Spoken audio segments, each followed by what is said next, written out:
Bien, pues vamos ahora con el embargo de bienes. Y vamos a empezar con la ejecución forzosa, ¿vale? Obviamente, como hablamos de ejecución forzosa, hablamos de providencia de apremio, ¿no? Bien, pues para proceder contra bienes y derechos que tenga el propio responsable del pago de la deuda, se van a acumular en un solo procedimiento, la providencia de apremio.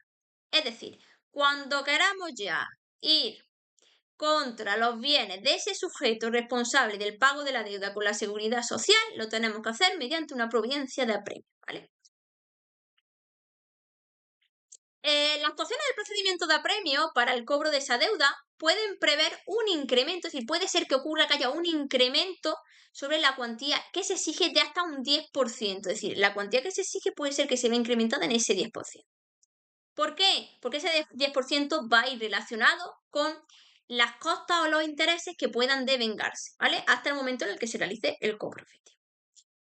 En este caso, la previsión solo de costas no podrá superar el 3% de la deuda, ¿vale? Cuando hablamos de ese 10% hablamos de costas e intereses, pero las costas nunca pueden suponer más del 3% del importe de la deuda, porque no tiene sentido que paguemos más costas que deuda, ¿vale? Básicamente por eso.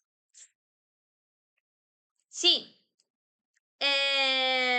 por culpa de las actuaciones de ejecución forzosa se produjese un exceso de cobro en cuanto a esa deuda apremiada, la tesorería va a proceder a restituir de manera inmediata ese sobrante que ha quedado al apremiado, ¿vale? Es decir, cuando hablamos de apremiado nos referimos al sujeto responsable del pago de la deuda al que le ha venido una providencia de apremio, ¿vale? Al apremiado.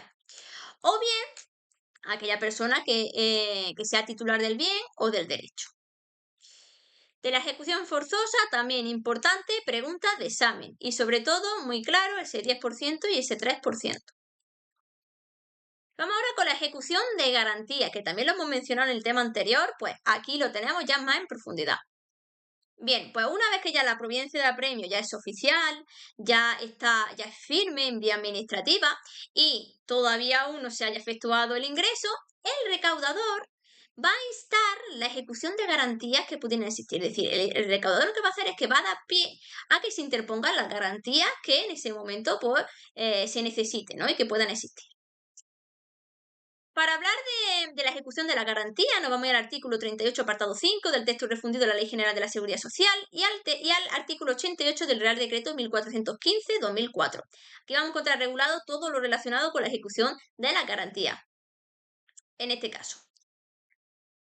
¿Y qué ocurre aquí? ¿Qué nos dice este artículo? Pues que si el cumplimiento de esta obligación con la Seguridad Social estuviera garantizado por ejemplo, una hipoteca, o un aval, o una prenda, o cualquier otra garantía que haya, se va a proceder a exigir el pago al garante. O bien, está otra opción también, que es la de ejecutar la garantía. En este caso, pues, sería a través del procedimiento administrativo de apremio. ¿Qué ocurre si el recaudador cree que la garantía que se va a llevar a cabo es insuficiente o bien es desproporcionada? Es una barbaridad, es desproporcionada. Pues entonces puede proceder al embargo de otros bienes que tenga el deudor. Fijaros qué cosa más importante la de aquí, ¿eh? Puede proceder a otro embargo, al embargo de otros bienes del deudor. Bien, hay una serie de tipos de garantía que vamos a ver ahora. En este caso son 3 y son importantes porque en base a ese tipo de garantía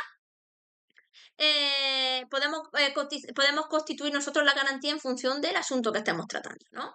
Cuando hablamos de que la garantía consiste en una fianza, en un aval o en cualquier otra garantía personal que haya, pues se le va a pedir al garante el pago de la deuda hasta que llegue al límite del importe que se ha garantizado. Y además se va a avisar al garante de que si no realiza el pago, en un plazo que se le va a dar para que pueda realizar el pago, se va a proceder contra sus bienes, es decir, ya se va a ir directamente contra los bienes, a embargar los bienes. Otro tipo de garantía que tenemos es el que consiste en una hipoteca, en una prenda o en otra que sea constituida por bienes o derechos del deudor y que sean susceptibles en este caso de enajenación forzosa. Pues entonces, ¿qué va a ocurrir? Si usamos este tipo de garantía, pues que se va a proceder directamente a enajenar los bienes que tenga el deudor. Y se va a hacer por el procedimiento establecido para esa enajenación de bienes embargados, que va a ser pues, de una naturaleza muy similar. Y luego tenemos otro tipo de garantía que consiste en dinero consignado o depositado en efectivo. ¿Qué ocurre aquí? Pues entonces que se le va a pedir al depositario que realice el ingreso en un plazo de 24 horas. Eso sí, el depositario, pues es una persona física normal. ¿Qué ocurre si el depositario es la propia Administración de la Seguridad Social? Pues que se aplicará la cantidad consignada o depositada a cancelar la deuda. Y ahora bien, si el depositario es la Administración Pública, ¿qué ocurre si es la Administración Pública? Porque se le va a pedir su entrega presentando una copia de la providencia de apremio y se le va a aplicar además el importe entregado para cancelar esa deuda. ¿Vale? Pues esos son los 3 tipos de garantía importantes que tenemos aquí. De la ejecución de garantía, lo más importante es esto, ¿vale? Los tipos de garantía. Esto sí que hay que sabérselo de memoria, que también es una pregunta de examen. Y sobre todo es pregunta de examen en cuanto al test de leyes, ¿vale? No tanto al supuesto práctico, no es una pregunta muy de supuesto, pero sí que es una pregunta del test de leyes, ¿vale? Entonces esto no lo tenemos que saber y tenemos que tenerlo muy en cuenta. Actuaciones previas de información y colaboración. Bien, si nos encontramos con un supuesto en los que el propio deudor pues no deja bien claro cuáles son sus bienes, porque a lo mejor nosotros como deudores pues pensamos, oye, pues si no decimos nuestros bienes no se nos pueden embargar ningún bien. Bien, pues si el deudor no manifiesta sus bienes, no dice cuáles son sus bienes para que no le embarguen, no puede estimarse como causa de impugnación de ese procedimiento de apremio la alteración del orden de prelación en el que se debe de observar ese embargo de bienes. ¿Vale? Eso ocurriría si el deudor no manifiesta qué bienes tiene. Ahora bien, el artículo 40 del texto refundido de la Ley General de la Seguridad Social nos va a hablar de que el responsable, en este caso, el que tiene la deuda, el deudor, tiene que aportar toda la información que tenga para que se pueda cumplir con las funciones de la Administración de la Seguridad Social. ¿Y quiénes tienen que hacerlo? Pues como hemos dicho, en este caso, el sujeto responsable, ¿no? ¿Quiénes serían? Pues pueden ser personas o entidades depositarias de dinero en efectivo, o en cuenta valores u otros bienes de deudores, en situación de apremio y que están obligadas en este caso pues, a informar a la tesorería de todo lo que la tesorería le pida. O sea, no se pueden negar a facilitar ningún tipo de información si la tesorería les pide. ¿Vale? Cuando hablamos de que es una solicitud de información que hace referencia a cuentas corrientes, a depósitos de ahorro, a plazos, a cuentas de préstamo, cualquier operación así de caja de ahorro, todo lo relacionado con el ámbito económico, en este caso pues se exigirá una autorización previa por parte del director provincial de la tesorería, en este caso, ¿vale? Para que se pueda llevar a cabo. Para ya concretar más o determinar más que la solicitud de información que se vaya a llevar a cabo para hacer el embargo de dinero depositado a la vista en cualquier cuenta, ¿no? En este caso que esté abierta en una entidad de ahorro, una caja de ahorro, una financiación, puede incluir el número de las cuentas corrientes y el saldo que corresponda. Esto lo tenemos que tener claro, ¿vale? Puede incluir el número de cada una de las cuentas corrientes que haya y el saldo correspondiente en cada una de ellas. Bien, pues estos requerimientos sobre temas relacionados con operaciones, los movimientos de cajas de ahorro, de financiación, de entidades y demás, se van a llevar a cabo siguiendo una serie de circunstancias. En primer lugar, tenemos que tener muy claro quién es el deudor y para ello hay que identificarlo. Domicilio, nombre, apellido, teléfono, todos los datos del deudor. ¿Vale? Importante, incluso su número o código de identificación fiscal o cualquier otro dato que esté relacionado con la entidad financiera.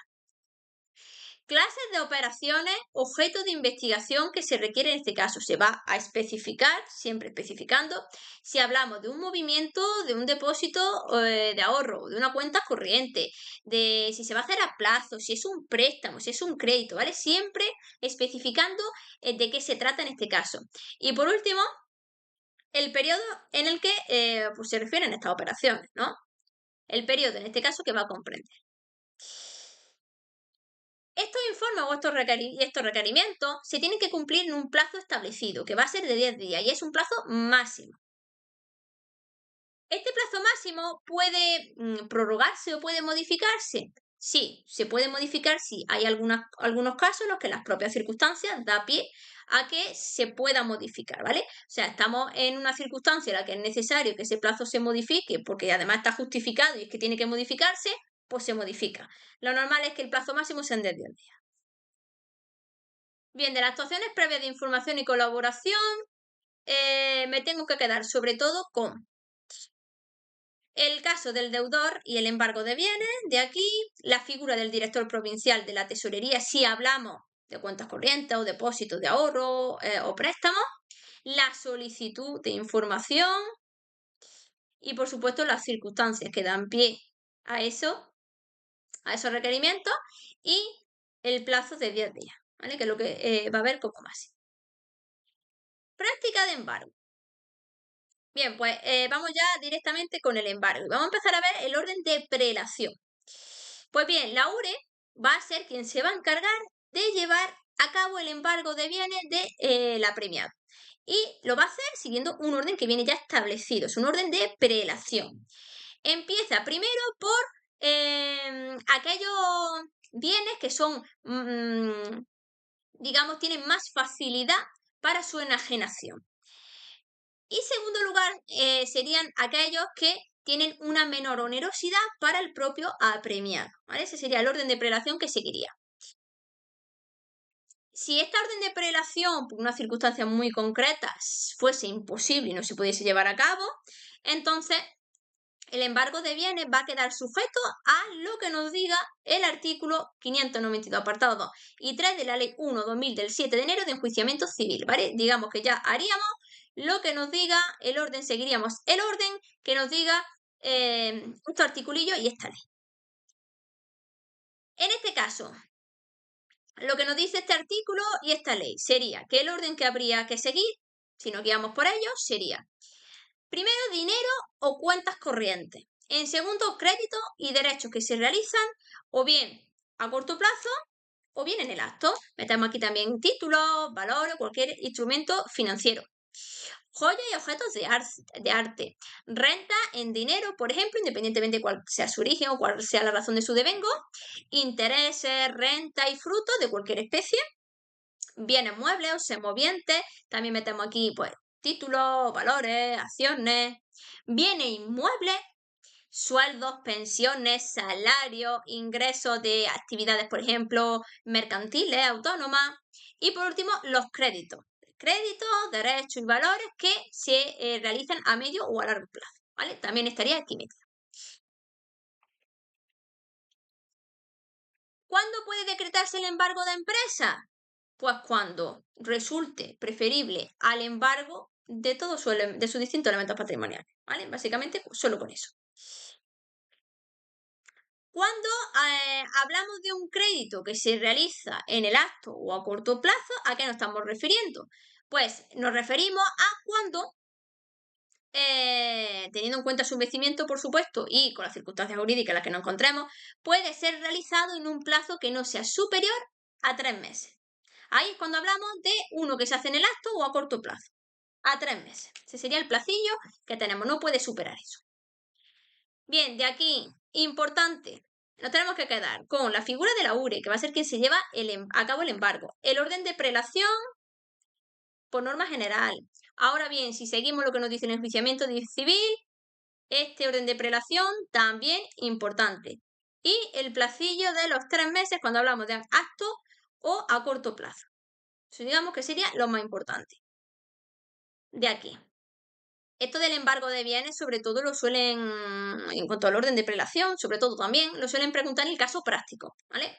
Nos pueden preguntar, puede ser un supuesto práctico en el que estemos hablando de un embargo y se nos haga una pregunta acerca de si, por ejemplo, el bien mueble este en concreto de este personaje, de este supuesto, se puede embargar, ¿vale? Nos lo pueden preguntar así, poniendo ejemplos de qué cosas se pueden embargar o en qué orden se puede embargar. Límite. Bien. Por supuesto, no todo es embargable. Hay cosas que no se pueden embargar. Hay límites a la hora de hacer el embargo. Bien, para hablar de los límites vamos a hablar del artículo 605 de la Ley de Enjuiciamiento Civil y el artículo 606 de la Ley de Enjuiciamiento Civil. ¿Qué nos dice el artículo 605 de la LEC? Pues que hay cosas que no son embargables, ¿vale? Por ejemplo, los animales de compañía. Obviamente, ya por lógica pura, no nos van a embargar nuestro perro, nuestro gato, nuestro pájaro, nuestra tortuga, ¿vale? Los animales de compañía no se embargan. Los bienes que hayan sido declarados inalienables tampoco tampoco se embargan por una cosa lógica. Los derechos accesorios tampoco se embargan. Los bienes que no tengan un contenido patrimonial como tal, también inembargables. Y los bienes declarados inembargables porque una disposición legal nos diga ya también que son inembargables. Eso no se embarga. Ahora bien, eso es el artículo 605. El artículo 606 también de la ley nos aporta un poquito de información sobre, digamos que va más allá acerca de qué cosas también no son embargables, además de lo que nos dice el 605. Y nos dice que el mobiliario y el menaje de casa no se embarga. La ropa, o tanto de él como de la familia, claro está. Los alimentos, los combustibles. Se sobreentiende que, por ejemplo, a nosotros no nos van a embargar, por decir algo, un cartón de leche, ¿no? No nos van a embargar eso. Ni tampoco nos van a embargar un vestido. Todas esas cosas no se embargan. Los libros e instrumentos necesarios para el ejercicio de la profesión, por ejemplo, si nosotros tenemos una profesión que implica en nuestra profesión que tengamos unos libros, no nos pueden embargar los libros. ¿Por qué? Porque gracias a esos libros podemos ejercer nosotros nuestra profesión, ¿no? Entonces, como está vinculado a la profesión, no se embarga. Y lo mismo que se usa con los libros, se usa con cualquier instrumento que sea necesario para que nosotros podamos llevar a cabo nuestra profesión, ¿vale? Los bienes sacros y dedicados al culto de las religiones. Por ejemplo, no nos van a embargar un cuadro de la Virgen. No tiene sentido y además es algo religioso. O si nosotros tenemos, por ejemplo, en nuestro cuarto un crucifijo, porque somos muy religiosos y tenemos un crucifijo, tampoco se embarga el crucifijo, ¿vale? Porque está asociado a la religión. Las cantidades declaradas inembargables por ley, que la ley de por sí ya nos diga qué cosas, qué cantidades nos embargan, y los bienes y cantidades declarados inembargables porque nos digan tratados que se han ratificado aquí en España, ¿vale? Tampoco son inembargables. Tampoco son embargables. ¿Qué otra cosa no es embargable? Pues, por ejemplo, el salario, el sueldo, la pensión, la retribución o cualquiera que sea equivalente, pero ojo, que no exceda de una cuantía señalada para el salario mínimo interprofesional. ¿Qué ocurre con los salarios, los sueldos, las pensiones, las retribuciones, los jornales que superen al SMI, al salario mínimo interprofesional? Porque entonces se van a embargar siguiendo una escala, que va a ser esta de aquí. Para la primera cuantía adicional, hasta que suponga el importe del doble del SMI. Se aplicaría el 30%, sería lo que se embargaría. Para la cuantía adicional hasta el importe equivalente a un tercer SMI, sería el 50%. Para la cuantía adicional hasta el importe equivalente a un cuarto SMI, sería el 60%. Para la cuantía adicional hasta el importe equivalente a un quinto SMI, sería el 75%. Y por último, para cualquier cantidad que esté por encima de la anterior, es decir, que exceda la anterior cuantía, será el 90%. Eso sería lo que se embargaría. De aquí, de los límites, siento decir que hay que sabérselo todo. Además, una pregunta muy, muy, muy, muy de examen. Y sobre todo, una pregunta de examen en el supuesto práctico. ¿Vale? Más bien enfocada al supuesto práctico. Una pregunta muy de examen. Esto de los límites. Así que, importante todo. Y dentro de lo importante, como siempre, los porcentajes o los números que tengamos. 30%, 50%, 60%, 75% y 90%, que básicamente es lo esencial de aquí. Diligencia de embargo. ¿Qué quiere decir esto?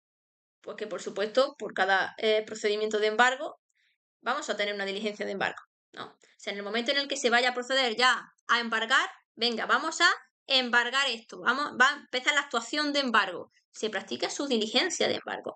Y esta diligencia de embargo se va a notificar al apremiado y al cónyuge si estamos hablando de bienes, por ejemplo, en sociedad ganancial.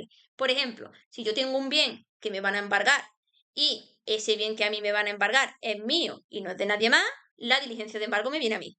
Ahora bien, si yo tengo un embargo que me van si yo tengo un bien que me van a embargar y ese bien, digamos, está a nombre mío y a nombre de mi pareja, como estamos en una sociedad de gananciales, además, la diligencia de embargo me llega a mí y me llega a mi pareja, ¿vale? sería así.